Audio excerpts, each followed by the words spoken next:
Everyone, welcome to my YouTube channel. हम पढ़ रहे हैं भू आकृतियाँ तथा उनका विकास और ये हमारा इस टॉपिक पे तीसरा वीडियो है। आज हम पढ़ेंगे अधिकतर भू आकृतिक प्रक्रियाओं का बोध नहीं होता। ऐसी प्रक्रियाएं बताइए जो देखी जा सकती हैं तथा कुछ ऐसी जिन्हें देखा नहीं जा सकता। चूँकि भू आकृति कारक अपर्दन व निक्षेपण में सक्षम है, अतः अपर्दित और निक्षेपित दो प्रकार के स्थल रूपों का निर्माण होता है। चूँकि भू आकृतिक कारक, हमें पता है भू आकृतिक कारक कौन कौन से होते हैं, जो हमने हमारी पिछली वीडियो में पढ़ा है, पहली वीडियो में भी पढ़ा है। इससे पहले जो भाग 1 आया है और इससे उसके बाद जो भाग 2 है, दूसरी वीडियो है, उसमें भी हमने पढ़ा है कि भू आकृतिक कारक क्या होते हैं। और अगर आपने वो वाली वीडियो नहीं देखी है तो आप उसे भी एक बार देख लें, जिससे कि आपको और क्लियर हो जाएगा और आगे जो हम पढ़ेंगे वो भी आपको आसानी से समझ आ जाएगा। फिर भी मैं आपको बता देती हूँ कि भू आकृतिक कारक क्या होते हैं। भू आकृतिक कारक होते हैं जैसे प्रवाहित जल हो गया, भूमिगत जल हो गया, हवा और हिमनद, तरंगे, ये सब जो हैं वो भू आकृतिक कारक होते हैं। और ये क्या करते हैं, हमने पिछली वीडियो में जैसे पढ़ा है कि ये क्या करते हैं कि ये जो अपक्षय के दौरान पदार्थ होते हैं, निकलते हैं, उनको एक जगह से दूसरी जगह ले जाने का काम करते हैं भू आकृतिक कारक। ये अपर्दन में सहायक होते हैं व निक्षेपण में भी सक्षम हैं। अतः अपर्दित और निक्षेपित दो प्रकार के स्थल रूपों का निर्माण होता है। प्रत्येक कारक द्वारा कई प्रकार के स्थल रूप विकसित होते हैं। प्रत्येक कारक द्वारा, हर एक कारक के द्वारा कई प्रकार के स्थल रूप विकसित होते हैं। प्रवाहित जल के द्वारा भी प्रवाहित जल भी एक भू आकृति कारक है। उसके द्वारा भी अलग अलग प्रकार के विभिन्न प्रकार के स्थल रूप विकसित होते हैं। हमारा अगर हिमनद को ले लिया जाए तो वो भी एक भू आकृति कारक है। उसके द्वारा भी अलग अलग तरह के विभिन्न प्रकार के स्थल रूप विकसित होते हैं। और प्रवाहित जल के द्वारा, भूमिगत जल के द्वारा, वायु के द्वारा भी, हवा के द्वारा भी अनेक प्रकार के विभिन्न तरह के स्थल रूप विकसित होते हैं। जो चट्टानों की संरचना तथा प्रकार यथा मोड़, जोड़, विभंग, कठोरता, कोमलता, परागमयता और अपरागमयता, भ्रंश, दरार, जोड़ आदि पर निर्भर करते हैं। किस किस पर निर्भर करते हैं स्थल रूप जो विकसित होते हैं? चट्टानों की संरचना, कि चट्टानों की बनावट क्या है, तथा प्रकार, किस प्रकार की चट्टान है, उस पे क्या मोड़, जोड़, उस पे उसकी कठोरता, कोमलता, परागमयता, अप्रयागमयता, भ्रंश, दरार, मोड़ आदि पर निर्भर करते हैं। कुछ अन्य स्वतंत्र नियंत्रक हैं, जैसे भूमि तल का स्थायित्व, समुद्र तल का स्थायित्व, भूतल का विवर्तनिक स्वरूप, और तीसरा कौन सा है? जलवायु, जो स्थल रूपों के विकास को प्रभावित करते हैं। कौन कौन से हैं? कुछ अन्य स्वतंत्र कारक भी है जो स्थलों के रूप को प्रभावित करते हैं, जैसे समुद्र तल का स्थायित्व, समुद्र के तल का जो स्थायित्व है वो भी क्या करता है? स्थल रूप के विकास को प्रभावित करता है। भूतल का विवर्तनिक स्वरूप, जैसे भूतल का जो विवर्तनिक स्वरूप है वो भी क्या करता है? प्रभावित किसको करता है? वो भी किसे प्रभावित करता है? स्थलों के आकार को करता है। और जलवायु जो स्थल रूपों के विकास को प्रभावित करता है। और ये सारी चीज़ें क्या करती हैं? ये स्वतंत्र कारक जो हैं ये क्या करते हैं? स्थलों के विकास को प्रभावित करते हैं। इन तीनों नियंत्रक कारकों में से किसी में व्यवधान आने के कारण भी स्थल रूपों का क्रमबद्ध एवं अनुक्रमिक विकास को बाधित कर सकता है।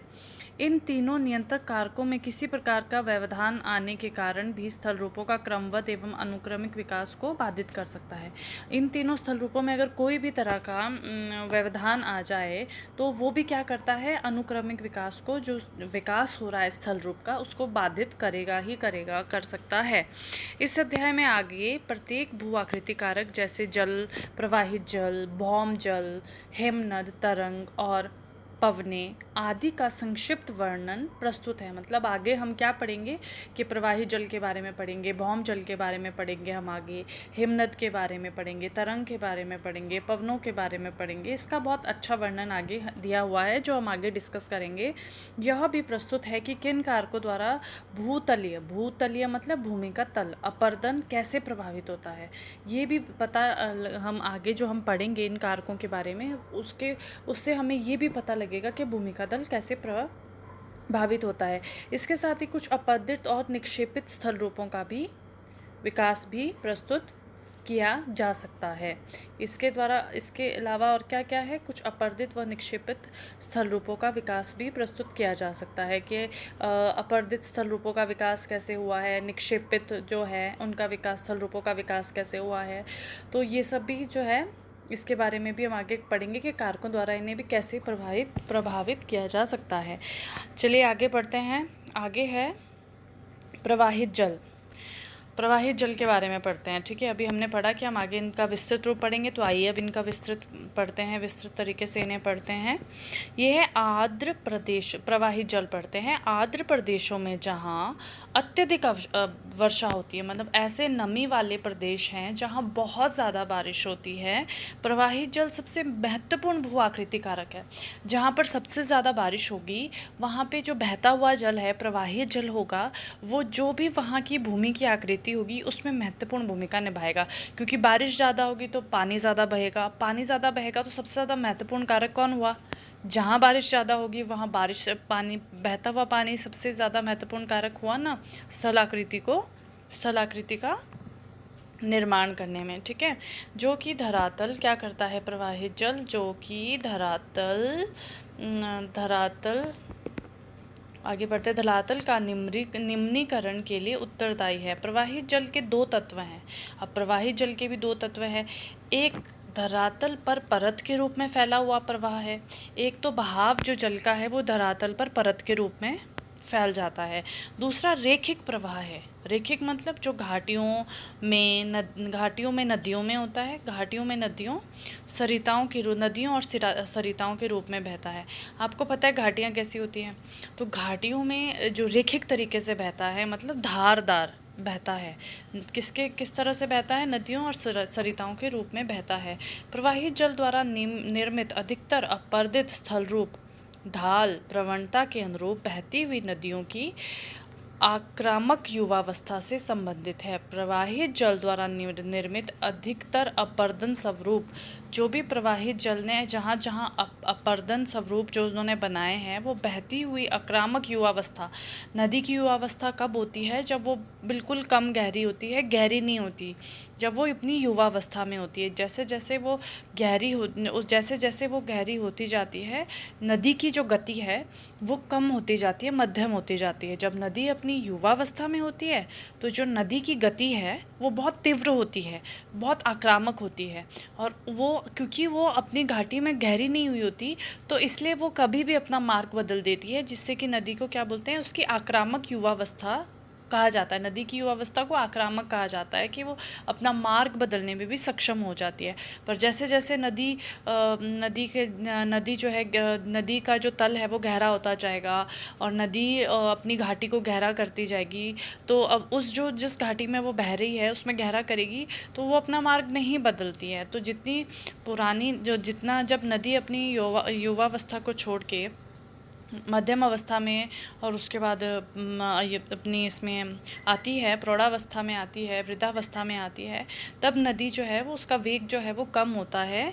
किसकी तुलना में? युवावस्था की तुलना में। ठीक है, और कालांतर में तेज ढाल लगातार अपरदन के कारण मंद ढाल में परिवर्तित हो जाती है।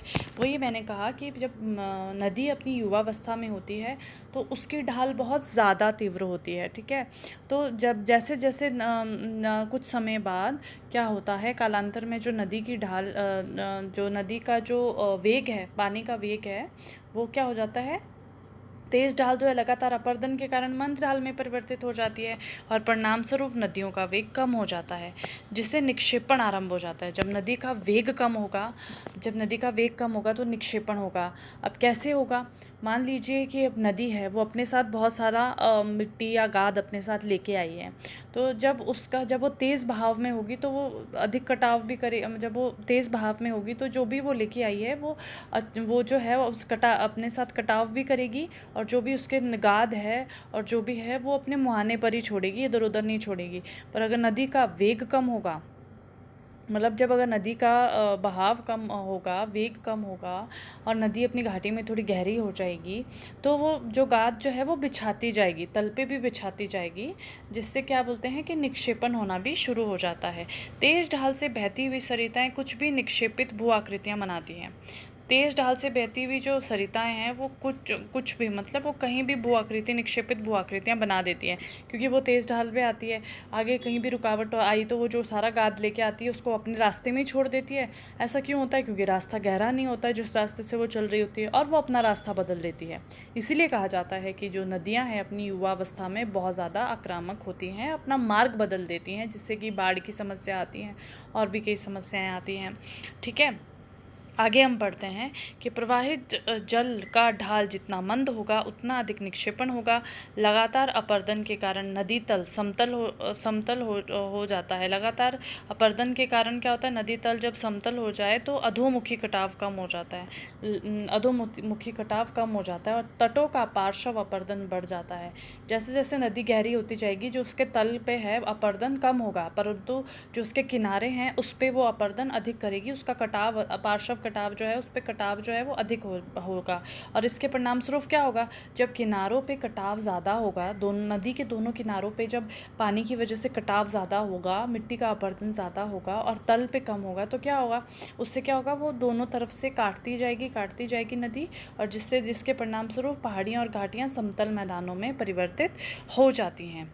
चलिए आज के लिए सिर्फ इतना ही काफ़ी है। अब हम अगली वीडियो में इसके आगे पढ़ेंगे।